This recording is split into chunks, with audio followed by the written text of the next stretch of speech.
যে আল্লাহ আমি সুস্থ, অনেকে সুস্থ না। আল্লাহ আমি পঙ্গু না, অনেকে পঙ্গু। আল্লাহ আমাকে আপনি কত কিছু দিয়েছেন যেটা অনেককে দেন নাই।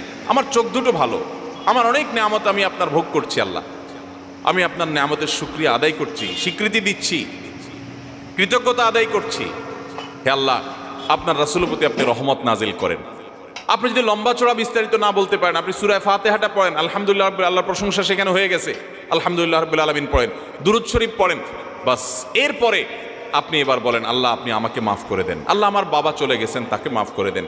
আল্লাহ আমার মা দুনিয়া থেকে চলে গেছেন, তাকে মাফ করে দেন। ভাইরা আমার, আসল কথা হলো আমরা সেই ব্যথাটাই অনুভব করি না। আপনার মৃত আত্মীয় স্বজনের জন্য যদি আপনার সেই ফিলিংস কাজ করতো তো চোখের পানি ফেল করে আসতো। আপনি যদি আল্লাহর কাছে কোনো কিছু মায়ের পেঁচ দিয়া অর্থাৎ সুন্দর করে সাজায়া গোছায়া বলতে নাও পারেন, আপনি নিশ্চিত থাকেন শুধু চোখের পানিটা যদি আপনি ফেলেন, চোখের পানিও আসে না, শুধু কান্নার ভান করে আপনি যদি আল্লাহর দিকে হাত